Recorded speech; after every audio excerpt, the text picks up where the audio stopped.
On the 7th of May, following the Indian airstrikes, Jaish-e-Mohammed said that at least 10 members of their family, its chief Masood Azhar, was killed in the strikes in Bahawalpur. Your point being? My point being is that these are the leaders of a massive terrorist organization that focuses on attacks in Kashmir. ये अभी यल्दा हकीम आजकल ज़्यादा करती हैं because इनकी वो she understands, she has an Afghan heritage and she understands कि मैं अगर पाकिस्तान को कश्मीर के रिलेटेड इस तरह करूंगी तो इंडिया के अंदर मैं पॉपुलर हूँ। अब देखिए बात क्या, ये एक और बात जो है आखिर में उन्होंने कह दी है शहरी रहमान ने।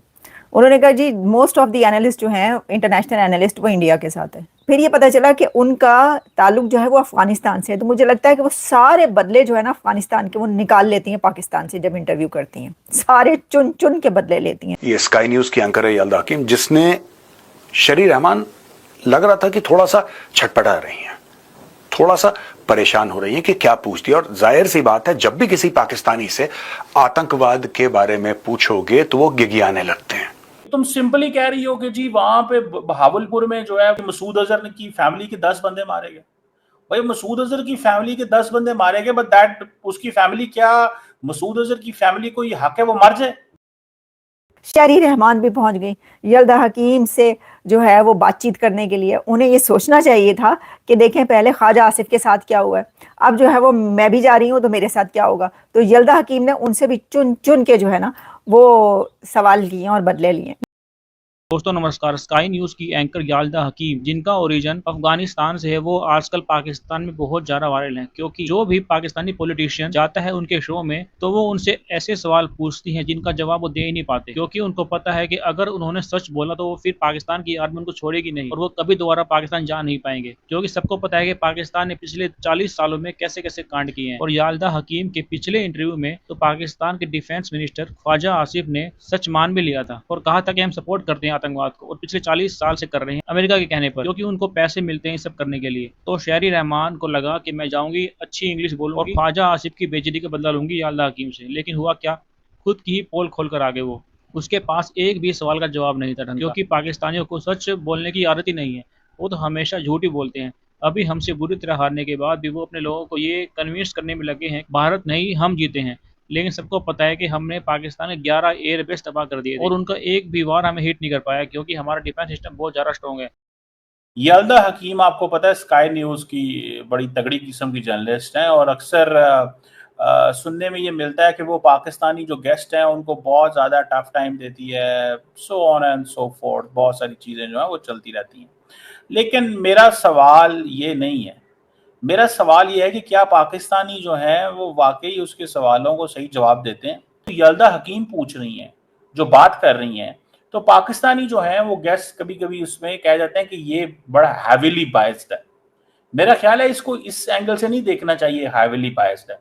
जर्नलिस्ट का सवाल है, उसको बताना चाहिए। मुझे पता at times she is biased, वो नजर आ रहा होता है, पता चल रहा होता है, लेकिन हमें ये बात नहीं करनी कि वो बायस्ड है, हमें सवाल का जवाब देना है। यल्दा हकीम सवाल किए जा रही है और वो सवाल करती है और आधा सवाल का जवाब भी नहीं होता, फिर सवाल कर लेती है और उसको जारी बात है पीछे उनके रिसर्चर होते हैं, 5-10 रिसर्चर हैं, वो उनको कोई ना कोई डाटा देते रहते हैं। शहरी रहमान साहब जारी बात है बीच में थोड़ा गुस्सा कर गई। यल्दा हकीम को पूछना था तुम्हारे पास ये डाटा है कि पाकिस्तान में कितने लोग दहशतगर्दी की जंग में शहीद हुए हैं? यल्दा हकीम से पूछा जाना चाहिए था do you have an idea कि पाकिस्तान का वॉर एंड टेरर में कितना नुकसान हुआ है, पाकिस्तान के फौजियों ने कितना ज्यादा दहशतगर्द जमातों को खत्म किया? Do you have that data?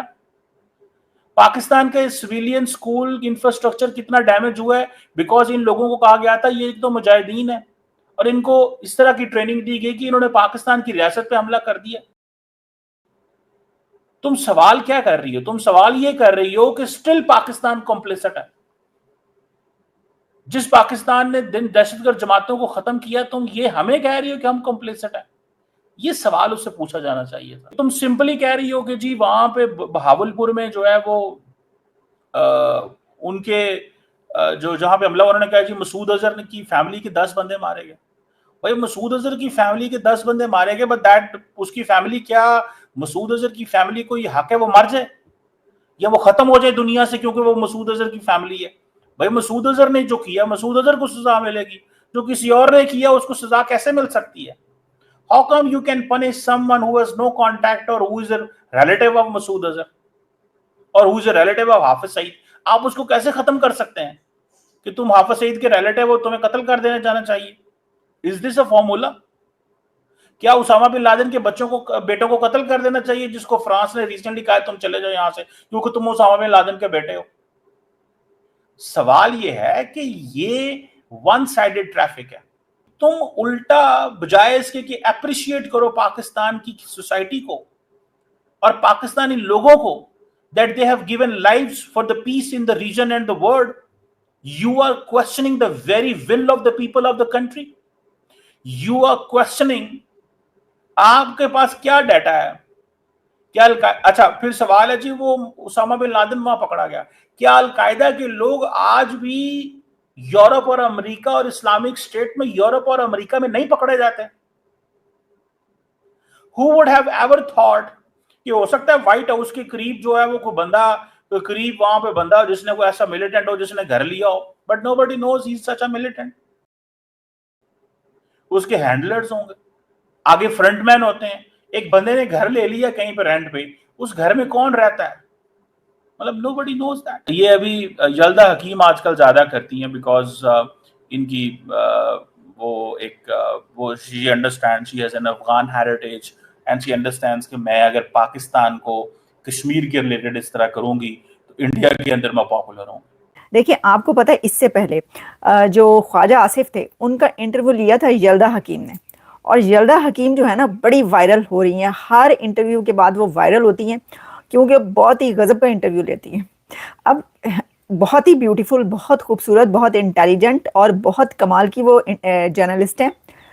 लेकिन फिर ये पता चला कि उनका ताल्लुक जो है वो अफगानिस्तान से है। तो मुझे लगता है कि वो सारे बदले जो है ना अफगानिस्तान के वो निकाल लेती हैं पाकिस्तान से। जब इंटरव्यू करती हैं सारे चुन चुन के बदले लेती हैं। शहरी रहमान भी पहुंच गई यल्दा हकीम से जो है वो बातचीत करने के लिए। उन्हें ये सोचना चाहिए था कि देखें पहले ख्वाजा आसिफ के साथ क्या हुआ है, अब जो है वो मैं भी जा रही हूँ तो मेरे साथ क्या होगा। तो यल्दा हकीम ने उनसे भी चुन चुन के जो है ना वो सवाल लिए और बदले लिए। अब जी यल्दा हकीम ने उनसे ये कहा, सवाल ये था, शहरी रहमान ने ये कहा कि सारा जो आप लोग बात करते हैं वो पाकिस्तान के ऊपर बात करते हैं कि जी पाकिस्तान ये करता है, पाकिस्तान वो करता है, पाकिस्तान ने दहशतगर्द पाले हैं, पाकिस्तान दहशतगर्दी करता है। तो बात ये है कि पाकिस्तान जो है वो अब एक चेंज कंट्री है, तो जो इंडिया है उसके ऊपर क्यों नहीं आप बात करते?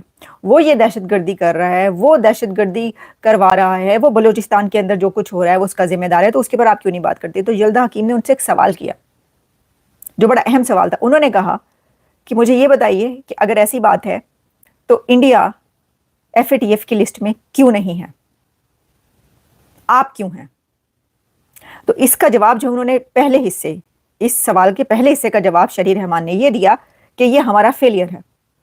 यानी ये कि इंडिया FATF की लिस्ट में क्यों नहीं है, क्यों नहीं गया जिस तरह आप लोग गए हैं। तो उन्होंने कहा जी ये हमारी जो है वो आप कह लें कम इल्मी है, कोताही है, ये तो मैं कह रही हूँ। उन्होंने कहा जी फेलियर।